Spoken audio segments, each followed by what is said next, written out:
Hey friends, how are you all doing today? Hope you're doing very well. I have been thinking a lot about fiber, and we got the orange juice out today on our vacation weekend, and it got me thinking about back when my daughter was very young and the pediatrician blinked out.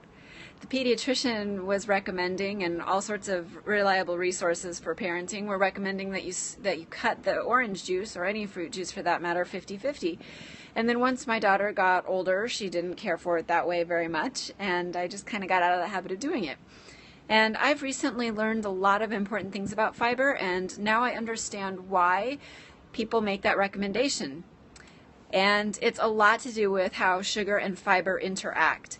So I have two sources that have kind of come together for me in the last month or so about fiber, and one is Dr. Richard Dubois, and he was nearby where I live, and I got to hear him present twice last month. And one of the things he spoke about was fiber, and he said that the recommended amount of fiber for everybody to get each day is 25 grams of fiber for women and 38 that. And so then I got to thinking, well, what's the big deal about fiber anyway? So I was listening to a series of lectures by Dr. Guarneri, The Science of Natural Healing, and she says that, of course, as we know, whole foods they are the best source of fiber that is available to us. And she says fiber is important in lowering cholesterol and blood sugar. She says that was the key for me, because when I thought about the difference between eating the orange and drinking the orange juice, the thing that in the orange juice is the fiber.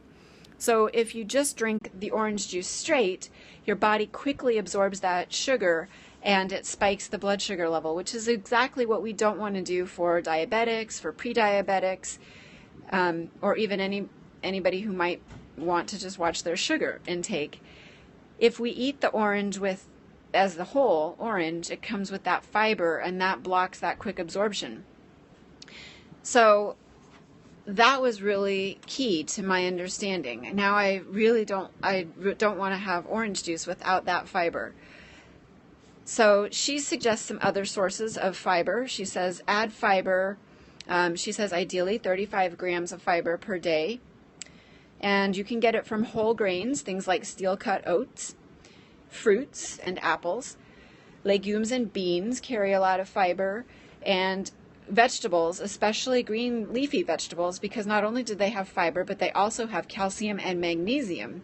They don't have sugar, and so therefore they won't spike your insulin levels, and they're high in fiber. Her last recommendation is that if you haven't been getting the recommended 35 grams of fiber every day, that you need to really go back and add it gradually into your diet. If you don't, you just suddenly jump to that 35 grams a day, you will probably experience a lot of discomfort in the form of gas and bloating. So just think of it as a long-term project, something to do over the course of a couple of weeks to add some additional fiber to your diet every single day. If you would like to know how I get 16 grams of fiber